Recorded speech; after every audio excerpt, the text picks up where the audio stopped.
Get them fired up and get them to the staging lanes, baby, because 8th Mile Apparel is now carrying Going Bracket Racing merch. Hats, t-shirts, hoodies, and much more can be yours today by visiting 8thmileapparel.com. We appreciate each and every one of you guys supporting the Going Bracket Racing YouTube and Facebook pages.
What's up, everybody? It's Casey and George here on, what am I doing? I'm typing it in right now. July 8th, 2025, episode 199 of the Going Bracket Racing podcast, live show, YouTube channel, Facebook page, everything we got going on. We got something in store for y'all for the 200th episode, but I'm not going to tell you yet. It's getting ready. It's coming, and it's going to be big, and you're not going to want to miss it. You always want to be here every single Tuesday, 5:30 Eastern, 4:30 Central Time. If you're out there on that far, far coast where Cooper Chun was, who was on an episode a little while back. I don't remember what number that was, but I want to say that's Troy Abercrombie land out there. It might be 3:30 for him, 2:30. I don't know. What time is it over there? It might be yesterday, 2 days ago. Out there on that side.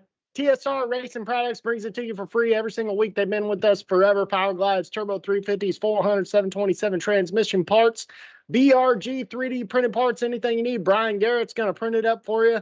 I know Shonuff was out there getting some BRG 3D printed parts the other day. That high density polymers and plastics for those custom parts for your race car that weren't supposed to be on there, and you're putting them on right now. Syntex Printing out there in Temple, Texas, sticker shirts, brochures, etc. All kinds of stuff out there in Syntex Printing land. Driven Racing Oil, you'll see that revolving back here on that screen behind me, telling you what you need to pay attention to, telling you where you need to go, telling you some races you need to go to too. But Driven Racing Oil, you go to drivenracingoil.com, use the code GBR10, get yourself 10% off your order, no matter if you're buying cleaning products, transmission fluid, race car, oil for the truck you tow with, all kinds of stuff over there. GBR10, get yourself 10% off anything you buy over there, no limit. Proform Parts, I had to swallow there, man. I got a lot of stuff going on here. Proform Parts. Somebody told me last week I needed to breathe when I was doing this stuff, but I learned from the best, John Force, out there whenever he was in his prime time. Proform Parts. Visit proformparts.com. Shop tools, carburetors, alternators, starters, accessories, shop tools. The stuff that you never buy, the stuff that you need to buy is the AN wrench set. I'm telling you right now, it's only $100 or something like that over there at proformparts.com. Why you over there screwing up all these fittings? These fittings are like $40, man. You get those really expensive fittings, don't screw them up. Go to proformparts.com and get those AN wrenches. Crew Chief Pro software. You don't know what your car is going to run. Brad Gephardt may have told a little birdie that his car's a piece of crap, but he knows what it's going to run every round because of Crew Chief Pro software. CrewChiefPro.com. Get your stuff figured out if you can't figure it out yourself. Gearhead Solutions. Trevor's over there, and he's over there. I don't know how he did over there. I saw he was at the 100K the other day, probably selling some parts, selling some accessories. He's got access to over 1,000 vendors. He's all in on Gearhead Solutions now. And I heard that he was going to start selling trailers too. So you need to hit him up and get whatever you need from him, man. Access to over 1,000 vendors. Get the parts when you need them. GearheadSolutions.com. And of course, our newest partner, Midstate Dragway, man. They were asking when they should reschedule some races this year. Let us know what you think. Where do you want, when is there a hole in your schedule? Something like that. July 25th through 27th, I'm telling you right now, they're going to have a twin 10K. you can double the entire weekend for $500 for two 10-granders. Well, technically 4 10-granders if you double that whole deal. No box bonus, round money, free 10K for the top 30 in points, and a couple wild cards get in for free. What more do you want? Brad told me that the other day. What more can we do for you, Casey? What more can we do for you? We're trying to do literally everything that the Going Bracket Racing YouTube channel has been talking about all this time. Come to Havana, come to Midstate Dragway and see what it's like. 8thmileapparel.com. Get you some of these hats, get you some of these t-shirts and hoodies, and support the channel that you love to see every single week on YouTube, Facebook, Spotify, 5:30 Eastern, 4:30 Central. What more can I say? Has anybody told me I need to breathe yet? See it yet, Casey, man. I think you do a great job out there. Like I said, you remind me of that kid commercial. I say this probably every stream, Casey, the Micro Machines, man. That guy used to get after it faster than I don't know what, maybe auctioneer or something. But no, man, I think you hit everything pretty good on the head there. And of course, we'll get into a couple of a little bit closer look at this Mid-State Twin Tens race that nobody should actually be missing at this point. All right, it's been out there. Believe this is the second full year. It could quite be the third. Don't get me lying, but I know that they ran the Twin Tens last year, and they're running it this year. And man, listen, they're out there putting on a great show. They're putting money back into the racetrack, into the racer, whichever way you want to look at it, guys. Mid-State's the place to be if you're within the 4-hour mark. I was talking to my my good friend driving the Gold Dust car, and he gave me a call and said he made the track out, and I want to say he might be from Tennessee. Kyle Rumley is who I'm talking about there, mentioning that he probably won't miss another Twin Tens. Yeah, the old Cone Killer, you know. That's a good nickname. but he says he probably won't miss another Twin Tens. He said it was a great home feel. Track was great. The ambiance was great. Everybody was awesome to be around. So you don't have to just take the words from me, guys. Show up and then let me know what you thought once you get there. Casey, man, it's getting warm out here, man. Got a lot of rain, and prayers, thoughts to everybody in the southern Texas there, and kind of going through something that caught a lot of people off guard there, man. But prayers out to everybody going through something right now. You know, it's always good to know somebody's out there praying for you. So absolutely. I am, just so you know. Mm-hmm. Yeah, man, I guess there was a ton of rain up here in Chapel Hill the other day. They got like 10 inches up here, even maybe an inch, 2 inches at my house. It was a lot, but you know, at the end of the day, it's crazy how that stuff just dumps out of nowhere, you know? Yeah. But at the end of the day, yeah, thoughts and prayers with everybody who's having some hardships and things like that. Racing community always help you out. If you need any help, then obviously reach out to people and reach out to Going Bracket Racing. We'll get the word out for you. Word up. If you need anything. Yeah, man, what are we going to talk about on this show? Episode 199. Not quite as good as 200, but we got a good show tonight. We've been talking about some things amongst ourselves. Yeah. And we named this show Get in the Lanes and Let's Race. Why'd we do that? Well, number one reason we did it is because CP Racing is having a race over there called the Buckeye Bracket Shootout. Get them in the lanes and let's race for $10,000 Friday, Saturday, and Sunday, August 1st through the 3rd of 2025. Another one of those good races for I would say the mid-tier bracket of us bracket races, Casey does. This is a race that I know that I could afford if it was closer to me, and there is no question that if this was in my area that I would be attending it, probably double entering it, and hopefully taking some of CP's money that he's paying out to these racers out here at Killcare. So definitely something to get. Make sure you guys have this on your schedule if you're in the area out there, Xenia, Ohio. Track's always good out there. The area is just good to be in. It's always got a good bracket racing feel to it, Casey. But let's get that into the staging lanes first. And then after that, let's unpack the World Footbreak Challenge.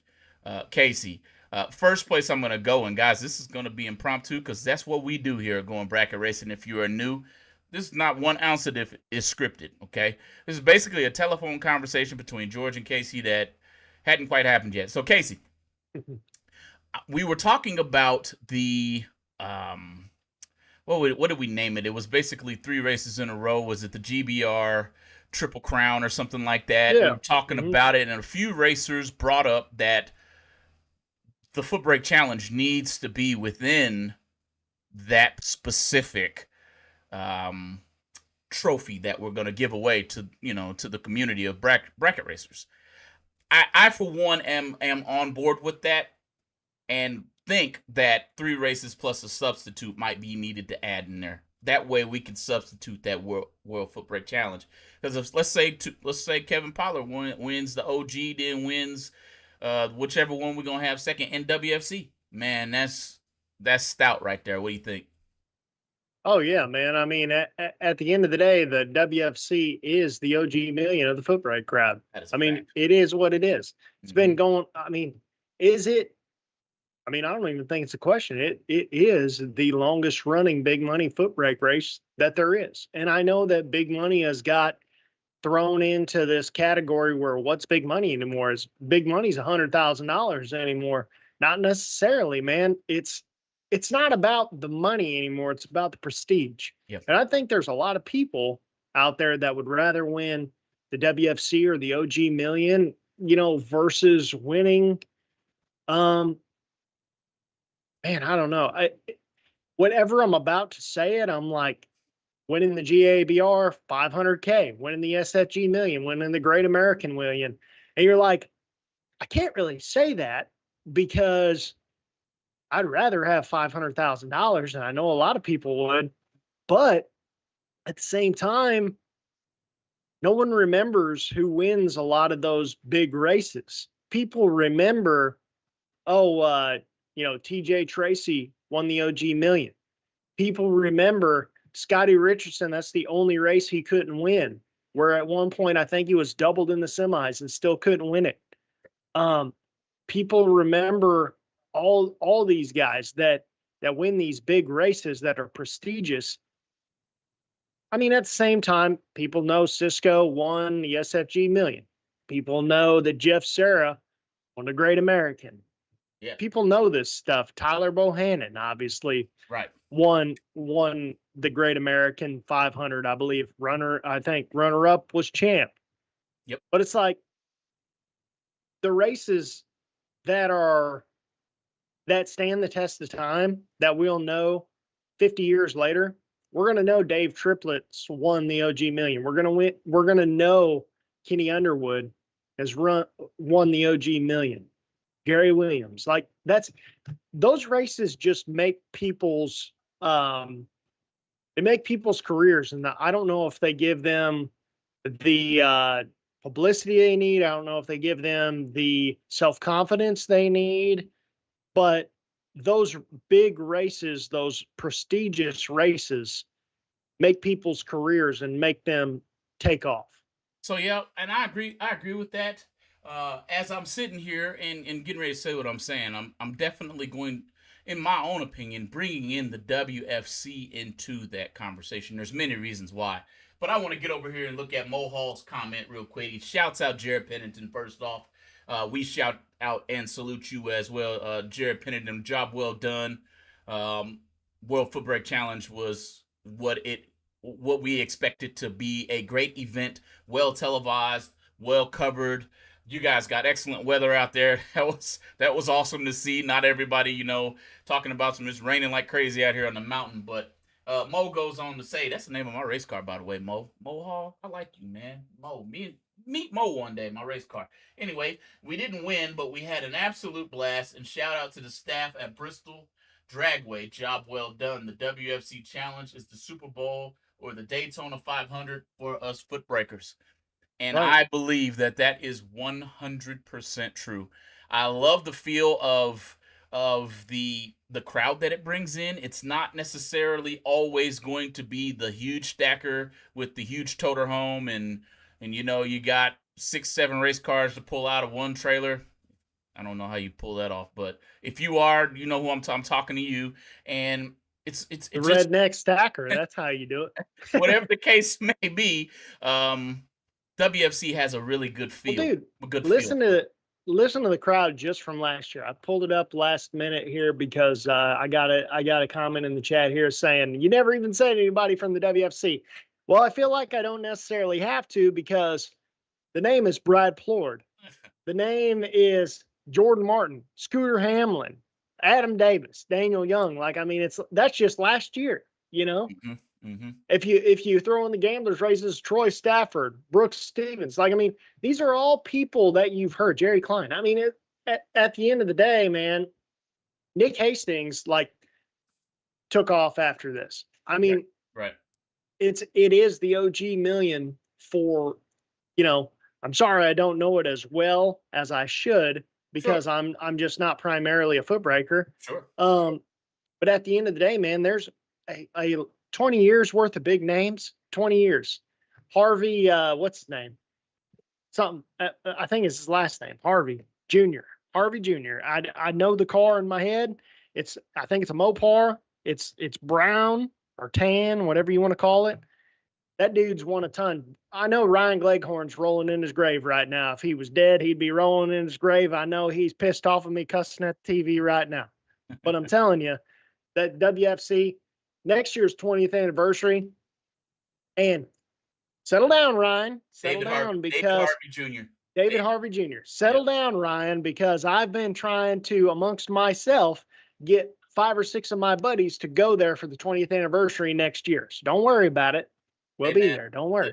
Listen, man, if that happens, give me a heads up because, hey, old Mo ain't that far from out of there. I ain't never let him go on the bottom. I have, actually. Let me take it back. It just wasn't intentional.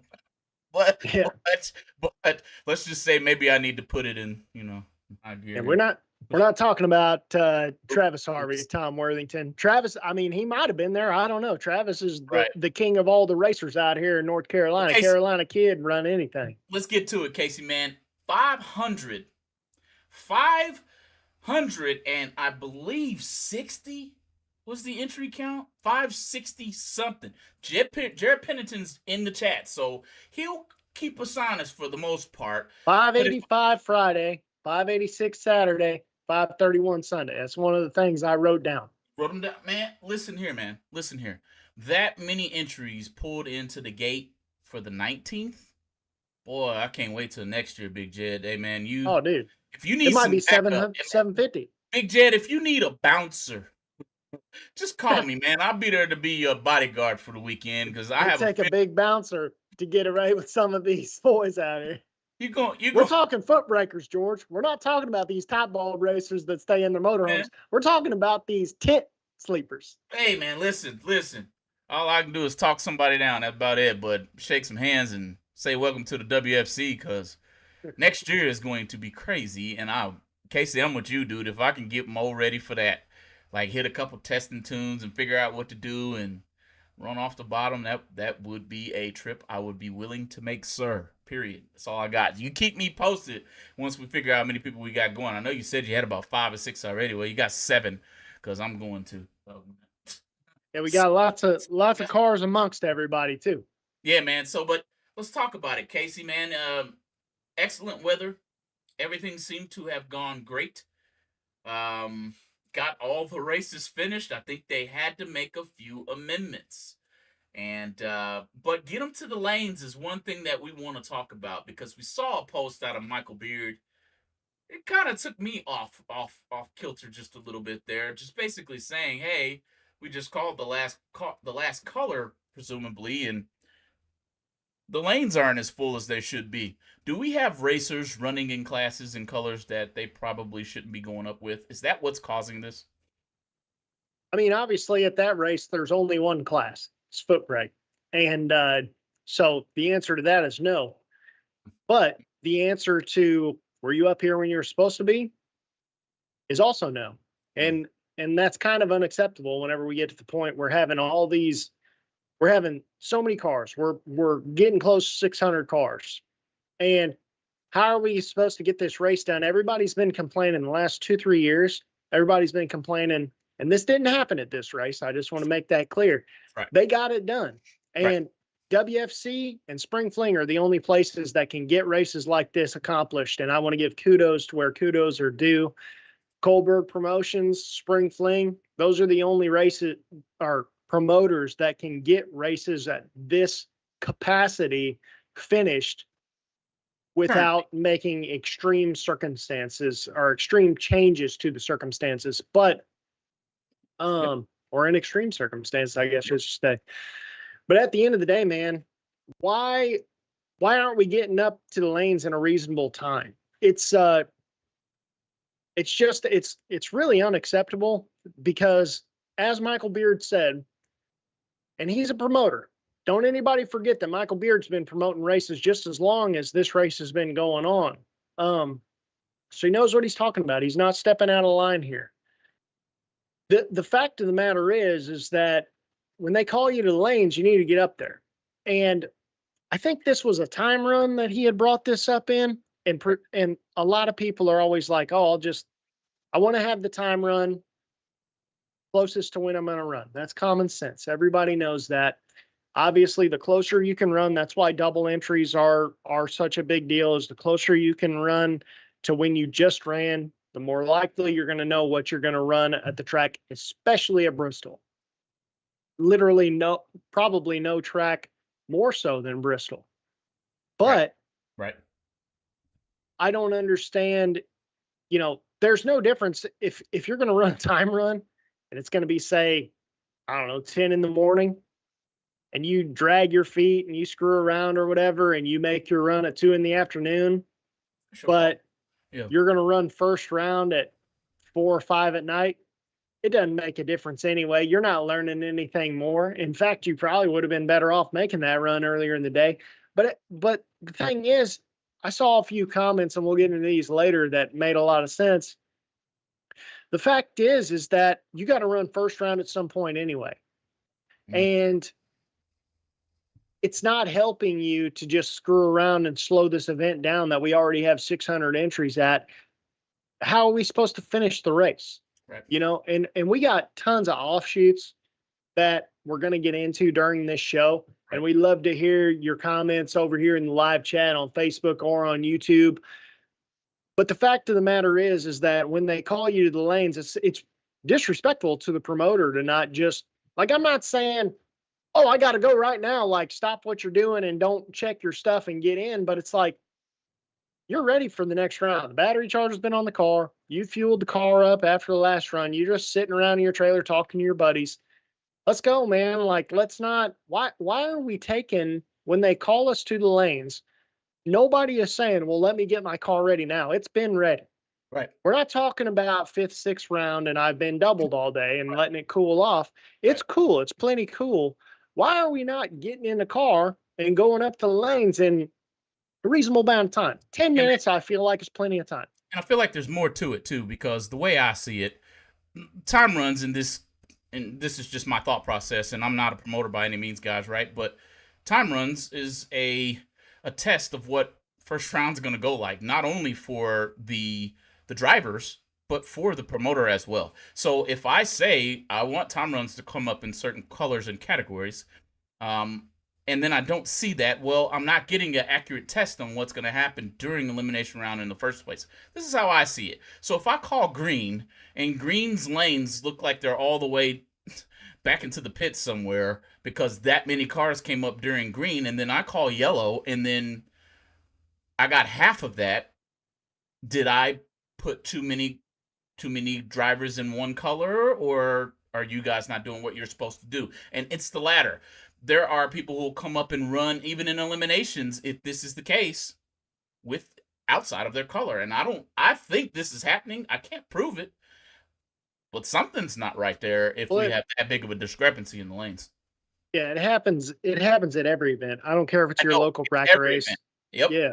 Yep. It's literally every single event. And to be honest with you, I did read through the comments, and there's a lot of comments on that post, and a lot of them are very good comments. They're all agreeing. A lot of the racers agree. Now, what I would also say is, if all these racers agree, I hope that you are abiding by what you're saying and doing what what do they call that, George? Practice what you preach. That's what they say.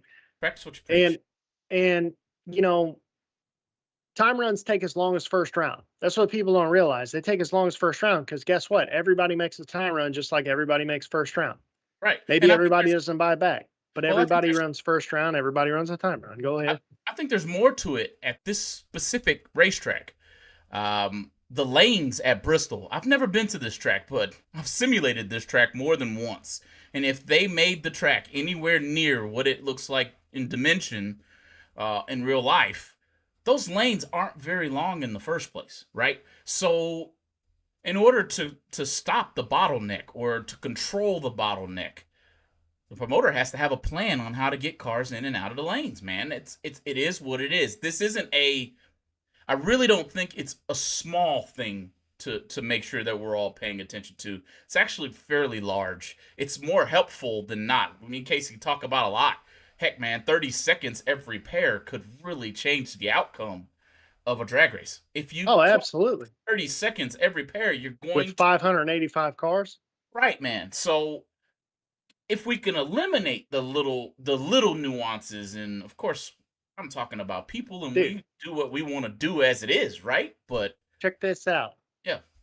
Very, very quick math here. Could be right, could be wrong.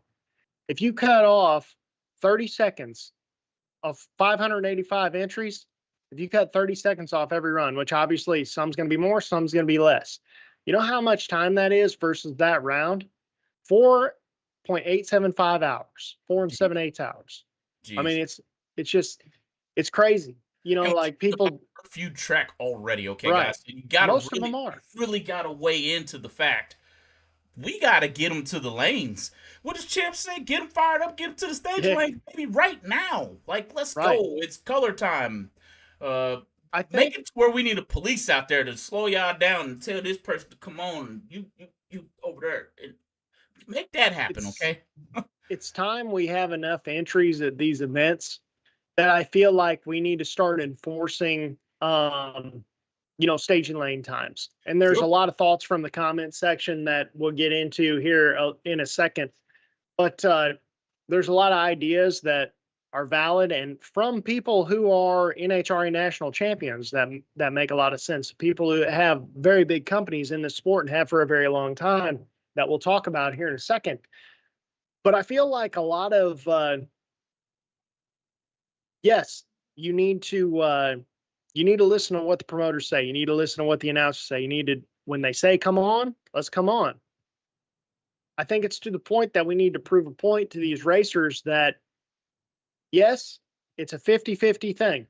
If there's no racers, there's no promoters. If there's no promoters, there's no racers. And I think that has got lopsided now where a lot of racers are thinking, oh, without us, they can't do this. Well, yes, but you can't race for this money if there aren't people with the balls that put it up. And people forget about that. They forget about how much money these races pay out. And you can only do that because they're willing to put it up.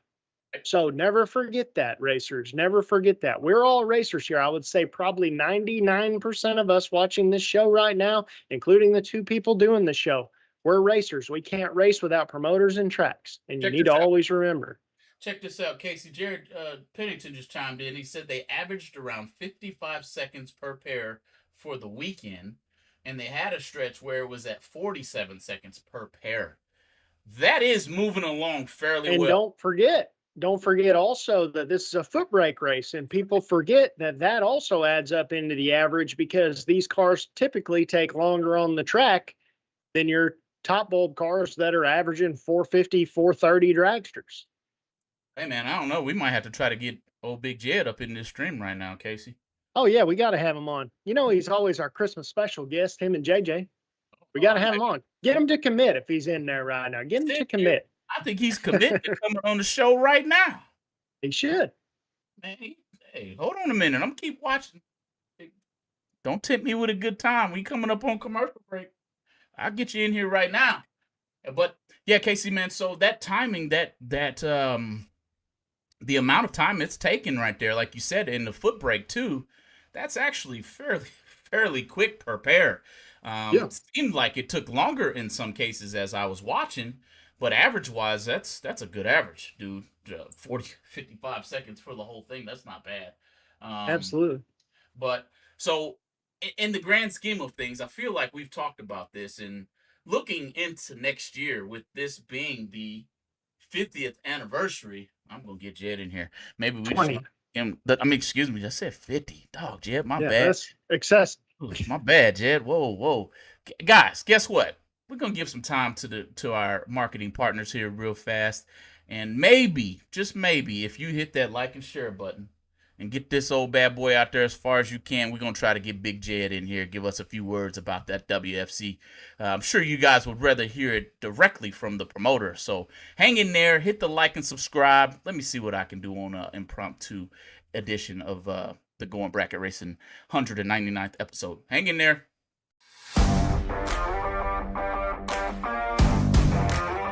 Prepare to be amazed by the Lightning Bolt Mini Alternator, a technological marvel that defies physics.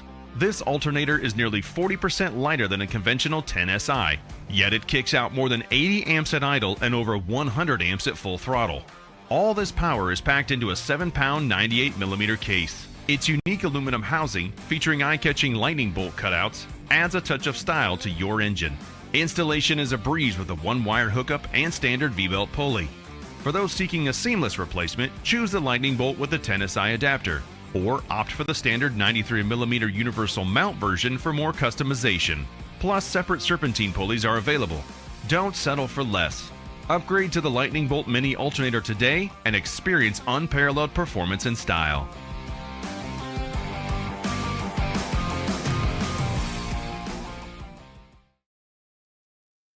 BRG Motorsports 3D printed racing parts are able to provide you with whatever you desire to enhance your drag racing operation.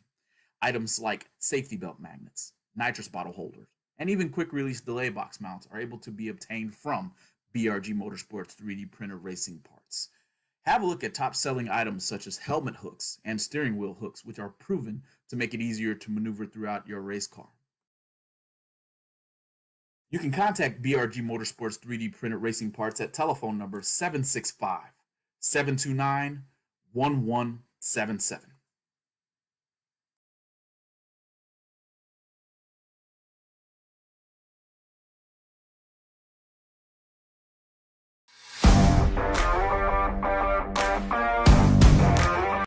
The cooling fan is completely re-engineered with Proform's universal brushless electric fan, the ultimate upgrade for your vehicle's cooling system.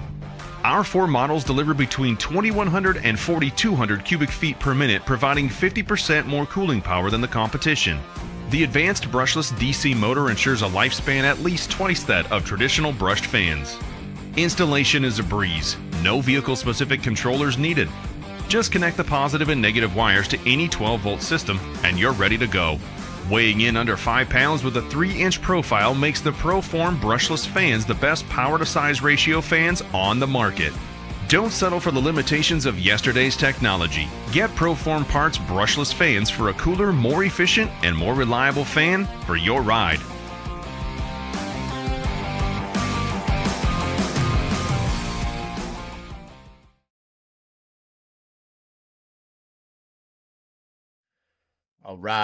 All right. Welcome back, guys. Welcome back to the show.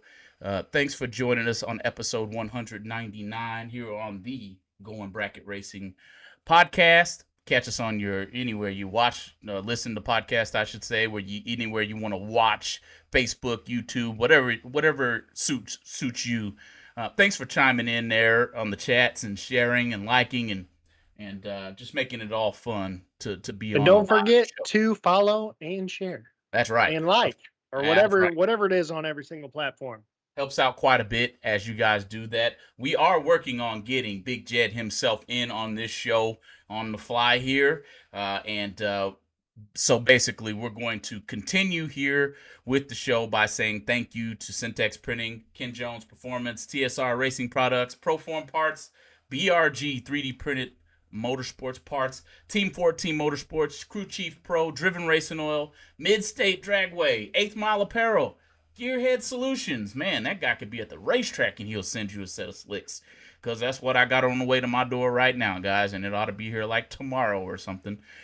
So if you need anything, you holler at us. As far as for marketing, if you would like to get your products out to the Going Bracket Racing community, look no further than the Going Bracket Racing podcast platforms. Casey and George do a great job customer service. We can be reached at goingbracketracing@gmail.com. Casey, how'd I do, man? Not too bad, man. You're finally, after 199 episodes, catching up. Really? Let me see if I got keep it going, man. I'm doing the best I can to get Jed cutting here. Well, let me you just keep moving. Yeah, Jed, if you're listening, look at your Facebook Messenger, because we just sent you a link trying to get you in here and talk about the WFC. But I wanted to go through the comments section and talk about just incentivizing people to get up to the lanes, because there's a lot of very good comments in here. Again, on Michael Beard's post, stageandlight.com, by the way. Go check out that place for the master schedule. Check out Stage and Light races. I know there's one coming up pretty soon, I believe in Cedar Falls or something like that. Somewhere in that general vicinity, Midwest area. Great races, great promoter, and doing a lot of great things for bracket racing community. But on Michael Beard's post, some of the things that I saw specifically were, I can't remember who this person was, but it stuck in my mind. Pick a free re-entry from the lanes for the people who are actually there. Say, I'm going to give a free entry to whoever's up here in spot number 55 or something like that, in this lane or something like that. Just a good idea. You know, these are just things, maybe they work, maybe they don't, but it's just ideas that are put out there that I think are decent. Sandy Wilkins, you might know that name because he's a top sportsman, champion in NHRA, builds Corioletti's motors, I want to say. Great racer in his own right. ADRL used to have a rule that when the first car of the class starts and pulls into the water box, the lanes are closed. That was an interesting thought. I would say maybe modify that rule to an extent of when the first car of the class starts, it's burnout, maybe it's like 30 minutes or something to get in the lanes, because obviously bracket races, we're not like heads up guys. There's not only 16 of us. So you can't get everybody in the lanes. You can't get 200, 300, 400 cars to the lanes just because somebody started their burnout. They don't fit. So, but maybe we can make a modification to that type of an idea. That I felt like was a good idea. Scott Lemon, Drag Race Results, Drag Race Solutions. By the way, dragraceresults.com. You can see the Going Bracket Racing podcast at the top of the page. Big races. Scott says big races need a time trial day, and that's it. No more new entry time runs. And I can see that being correct to an extent, because if you're going to a race that's 3, 4, 5 days long, dude, you're not going to show up for one day. You're not going to do that. You're going to show up and you're going to be there the entire week, just like everybody else. And if not, they have buybacks for that. If you're ballsy enough to be able to do that, it says right here, Big Jed's in the lobby. Should I click admit here? Oh, there we go. You did it. So the final thought I have here, the final thought I have out of the comments section while we get Big Jed in here and all queued up and everything. Alan Britt. He used to go to the Tin Tuck all the time in Bowling Green. One of the original big money races, really. They did open time runs at a certain time. They shut it down, played the national anthem, and said, if you're in the lanes right now and you're the next one up, we're racing. We're not time running anymore. That was a very interesting thing. I like that idea. And do we got Big Jed in here yet? Hey, we got him. Big Jed, got him in. All right. I hear you guys great. Do you hear me? Yes, sir, we do. We're glad to have you in. Appreciate you coming in this last minute deal. Just tell us your thoughts on the 19th WFC, man. Well, first of all, I appreciate you guys giving us an opportunity to talk about it. I don't want to dominate the show. I love the show, and I know you got a lot to discuss, but the race was incredible.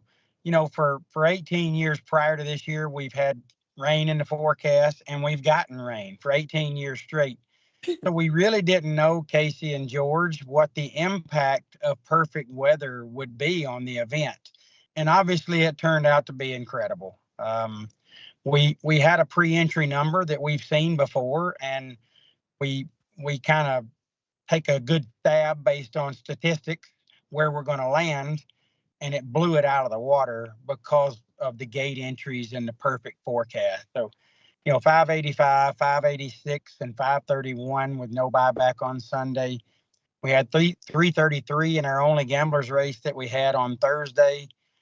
Just an absolutely incredible turnout. Footbreakers covered that place up, and it was humbling to just look out over it, Casey and George, to see what the racers have created. Oh yeah, absolutely. And I mean, I saw the interviews that Cade was doing, and I love the pit interviews you guys do, and we've needed more of that for so long. And to be honest with you, I feel like Cade actually started that. I feel like he actually went out there and did some very good interviews, talked to the racers, gave us more of a professional experience, like an NHRA Today experience. I know, obviously, I'm the youngest one on this particular podcast of the guests, but I'm probably also one of the people that remembers NHRA Today, and everybody older than me will as well.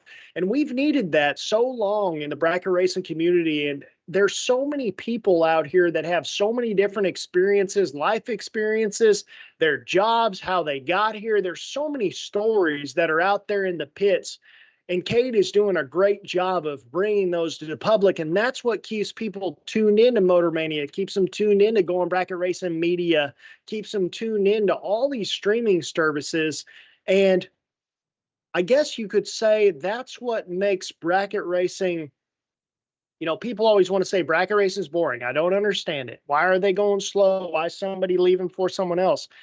If we could just show some more personalities like the WFC does, it keeps people tuned in, man.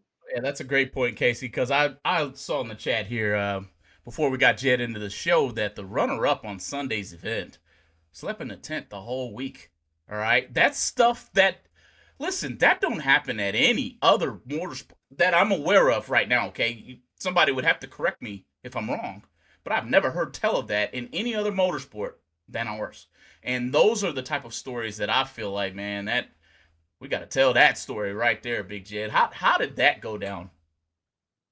Well, he's a North Mississippi racer that has raced with Steve for years and years, decades, really. And, he's a guy we know well and wanted to come support us and has for the last few years. And that's how he rolls, man. He's just a simple guy, brings his tent, sleeps in it, showers at the track, gets up and gets after it, goes back to bed in his tent.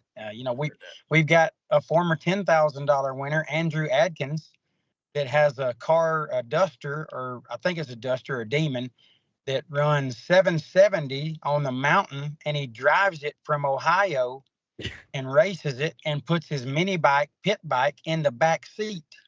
It's just so cool, man. The stories are incredible, guys. Yeah, you're at a campground the entire time. I remember, because I've listened to every single one of the Sportsman Drag Racing podcasts. I know y'all don't do it anymore, but it's in the archives. It's out there forever, and they're all great. And I love every single one of them. And I remember you talking about one time how these Footbreak racers were so happy that you said they could put their tents up in the tunnel or something. And you were like, man, like, we don't have to worry about, am I going to get stuck in my stacker trailer and my big show hauler and stuff. These guys are just happy they can camp in the tunnel. It's like it's Sturgis for bracket racing is what it is. And you until you're there, you cannot get a grasp on the impact of what that does for the atmosphere and the culture in the pits. Everybody knows that each other are just the most genuine, hardcore racers that's doing everything they can to get to the track. The parts companies aren't sending free parts in boxes. They don't have stickers on their cars from people that are supporting their racing program. They're parts buyers. They are tent sleepers. They brush their teeth in the bathroom sink. These are just hardcore, genuinely awesome people that are filling the pits, and the atmosphere is incredible. I wish that you guys could come just see it one time. Oh, I tell you what, I'm coming next year. I'm 4 hours away. I'm basically right by Raleigh. And I tell you what, Jed, y'all released the 2026 flyer right before. And I'm telling you, I've already started talking to my buddies. I'm the top ball racer out of our group, right? And I mean, I've foot brake raced and stuff. Obviously, we have the Roger Rhodes race and stuff out here. I have a foot brake worthy car and stuff like that. I'm doing some changes to it. I don't know. I might be a red light man the entire time, but I've been texting everybody and saying, are we going to go here? And I got our group chats. We all got our group chats amongst our racing buddies, and everybody, at the end of the week, you'll look at that and say, man, I'm glad I wasn't up on Saturday night talking to these guys, So I got to ask you, but I'm telling you, Jed, for you to keep us in line a little bit as well. Because, of course, we're on the outside looking in, and we're talking the pits. I understand the pits, I think. I had a comment on the YouTube side that said you might be able to get 10 cars in each lane at Bristol. I don't know if that's true, Jed, but you do. How did you feel that the flow of the pits were in the scope of what you had planned, if that helps? Well, during the race, George, it was really good. The flow's great because we have a really nice system on our color codes. Black and blue run stickers are all doubles. We split our doubles in half so we don't get the lane slam full. We're black and blue on doubles. Then we go green, purple, red, and yellow. So we've got 6 colors, and we divide those up evenly. Our tech people understand when they pass those stickers out, they're passing out an even number of them. So we've got a really good system. And during the race, the flow was excellent, as it always is, regardless of car count. Mm-hmm. We did let it get away from us in the test and tune on Thursday. We got a little overwhelmed, and people trying to get that last run, as y'all have seen many, many times, and the lane shutting down. Got a little overwhelmed and really disappointed in what we let happen outside of the lanes, but we got control of it. And other than that, it was a really smooth week. Yeah, and I kind of wondered what round this was that we were looking at. It's just a picture that we saw, and a few comments behind that. Have you ever, and I don't even think this is possible, Jed, at Bristol, can you just have open time runs at that racetrack? And this is my opinion, is no, because it's so small getting into those lanes. I feel like you would just have cars everywhere, maybe even coming down the hill. You know what I mean? And we don't want that. You're spot on, George. You can't have open time runs with a crowd over about probably 200. And because foot breakers, they don't make 1 run or 2 runs and just park it. They want to get some looks at the tree. They want to figure out their RPMs, where they're leaving, shift points. Bristol's a little different air than anywhere they race if they're not a local racer. So they like to get them 3 or 4 runs, and that's a challenge. So I think going forward, we're going to have to go to sessions and just bring people in and say, here's your run. Go back to the pits, let everyone else get their run in a session, and maybe try to get everyone 2 runs and, shut it off and get ready to race. Well, and that's something I was going to ask you was, did you have any ideas for the future? Because I know how you are. I know you're a humble guy, probably one of the most humble guys, especially for promotion. But at the end of the day, man, we all know the WFC, the 20th anniversary of the WFC, that's going to be a different trophy than normal. That's going to be hitting differently with the people than normal. There's going to be more people at the 20th anniversary of the WFC than there were at the 19th anniversary of WFC. What are we going to do to solve the issues? I know you saw Michael Beard's post. I know he's one of your buddies. I know he's somebody you respect. Absolutely. What are we going to do to solve those issues? Not that they weren't terrible. It's not a blown out of proportion internet typical deal, but there were some, and I know you realize that. Do you have any ideas of how we're going to make things move a little quicker? Because we might have 700 entries at the 20th anniversary of the WFC. It's going to set records. I know it will. 700 entries there. Mm-hmm. Again, perfect weather forecast for our first time in 19 years and led to our largest main event ever. So it's rare that you're going to get a perfect forecast for 4 days in Bristol, much less 5. Sure. Foot breakers don't go, to races that have high rain chances any day. So that will cause some drawback. So if we get our typical forecast, Casey, we're going to see a more normal crowd. But if we get the big numbers again like that, we will be prepared. That's one thing the pre-entry does. It helps us get prepared. And we were prepared for what would have been the normal number based on our pre-entry, but the perfect forecast just made it incredible. So, we are entertaining getting rid of the time run that happens on our first day of main event. It's Friday today. It'll be Thursday next year. So we're entertaining getting rid of that time trial. That will keep some people from showing up. Hopefully it gets them there earlier where they can test and tune and gamblers race and be ready for the first main event day. But getting rid of that time trial is going to be a major contributor. If we get to a number where we're going to have a massive crowd, then we'll get rid of that time run. We'll be just fine. Yeah, we'll make it work. That'll flow it in a whole lot better. Because I think I've seen a couple of comments like that too. Maybe you get your first day, you get there, you race. Maybe we do a new entry time run, and then we take off. That'll give you a lot of time back. I know that much, Jed. You know it as well. Yep. Absolutely. Yeah, George, if we do a new entry time run, we would start it on the second day main event, not the first day, because everyone would just sit back and not run the test and tune. Right. Yep. And they would try to get that time trial the next morning. So we would start new entry time runs the second main event day. Yep. No, I like it. Let's go. I'm sorry, racing. Casey. Didn't mean to cut you off. Yep. No, that's all right. That's the reason we had you on, so we want to hear what you had to say. People have plenty of ideas, all my dumb ideas that I've let out here over the years. So, man, what was I going to talk about? I don't even remember anymore. But no, it's all right. It's all right. That's Casey. Yeah, that's just me. I do that on my own. I'll get off on a big old tangent and then I don't know. Anyway. Yeah. The fact of the matter is that it's a great race. That's the reason it's so well attended. And the only reason that we're having these, I guess, quote, problems is because it's so well attended. I mean, isn't it amazing? Did you ever think from the get-go that you would ever have the problem of having too many racers and having to solve issues because you have too many racers? That's just crazy. It's unimaginable. Yeah. When we built this race in 2006 to have it for the first time in 2007, Steve and I both felt like if we could get 250 cars, we would be so happy. We'd be beside ourselves. And of course, as the years have gone by and these crowds have shown up, it's become the expectation now to land in that 500 range, not from us, but just from the racing community.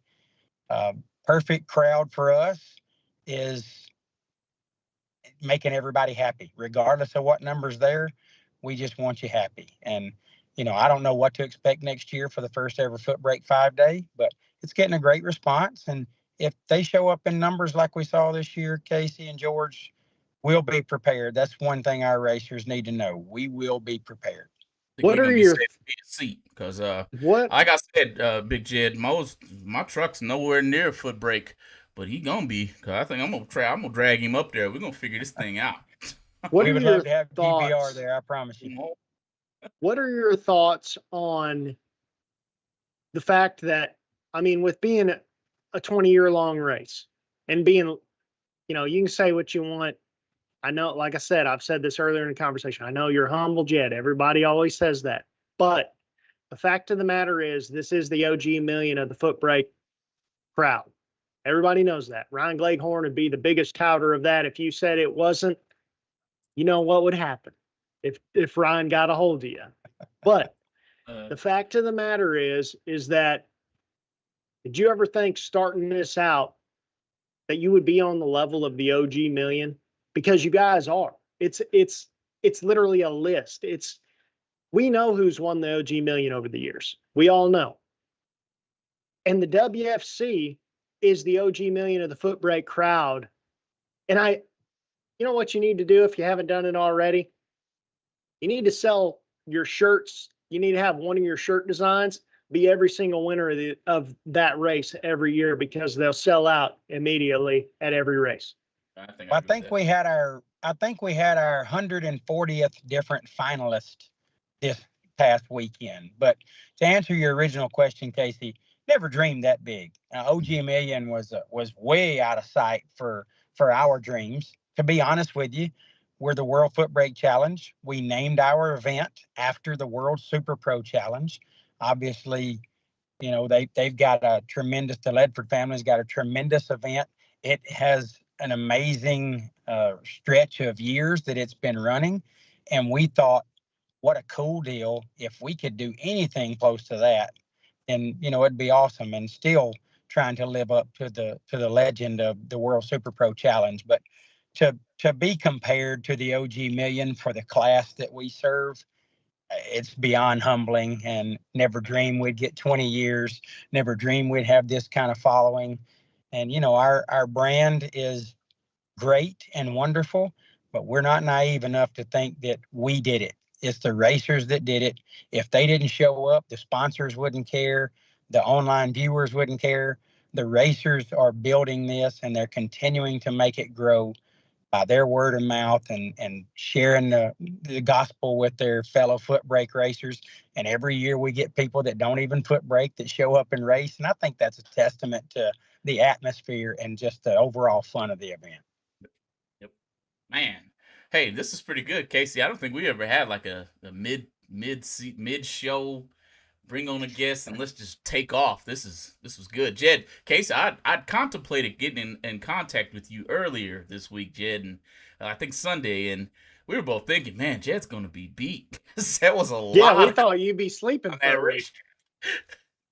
I'm tired, but I just got in from work, and I'm sitting in the driveway in the truck, and, you know, I'm a glory hog. Y'all know that. So I can't wait to get on here and talk about our brand. Anytime you guys want to chat with me, please do. I have mad respect for going bracket racing. I think I've shared that sentiment many times over the years. I love what you guys are doing for racing, and racing is better because of people like you, George, and you, Casey, and what you do every week. I know the dedication this takes to do a show like this, and I'm in awe of how well you guys do it. Man, we really appreciate you saying this. We appreciate you obviously spending time with us, especially. We know you probably slept maybe 2 days worth of sleep in 5 to 10 days, something like that now, especially going back to work. But, you know, we gotta just make it a flagship thing. We gotta talk about racing every single year with Big Jed and JJ on Christmas time. We gotta do that. Yep. I think we missed it last year, but 2 years in a row, I believe we had it. We need it. That needs to be the thing now. Absolutely. Anytime. And by the way, back to a little bit ago, you was talking about Cade. He's watching. Cade's my guy. He's my nephew.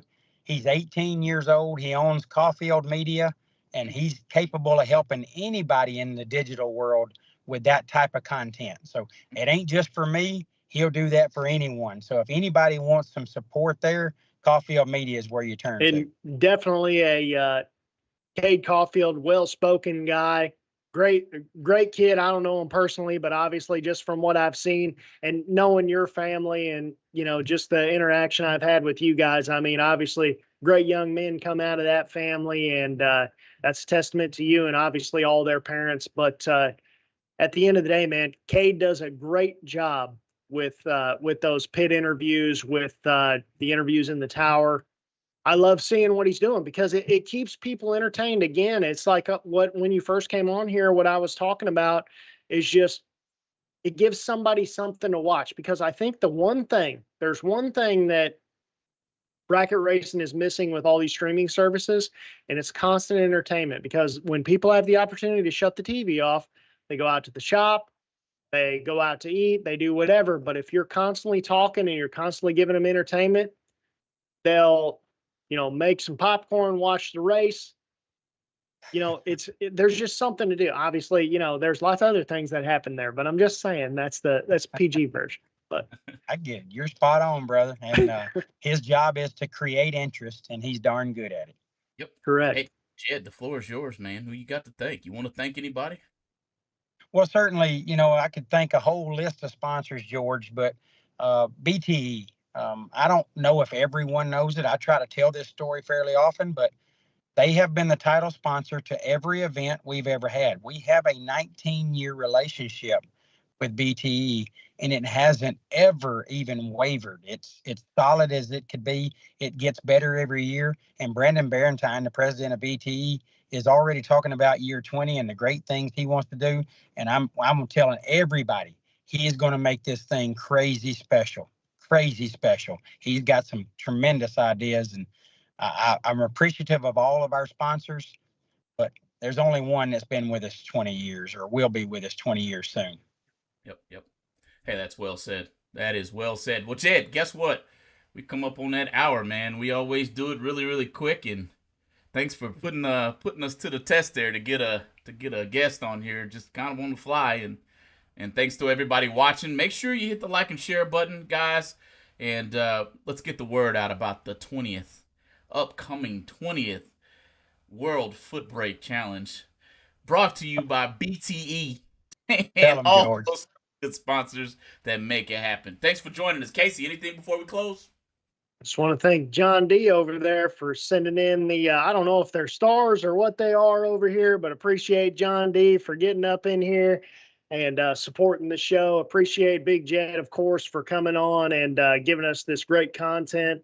And appreciate all these years, man, for putting, it is what it is, man. I got to say, you're putting your ass on the line for the racers. I know it's not just you, but it is what it is. And at the end of the day, like I said in the very beginning of the show, it takes promoters and racers to make a good event. Obviously, if the racers don't show up, the promoters can't profit. If the promoters don't put on the racers can't profit. It's profit for everybody. And the WFC pays back so deep that there's a lot of people profiting at the WFC that wouldn't otherwise happen. Thank you so much for coming on last minute, Jed, and we'll catch y'all next what is it, next week or the next week? We got a special guest, man. 200th episode. I think it's gonna be the week after. But man, did I hear you say I gotta win second round before I get into the money? That's what I hear. That's it. I think I can do that. Find out I'm gonna get loaded up every single round, every day, first round, be in the tower with Jed talking. Guys, see you later. George. See you later. We'll see you next time. Thanks for joining.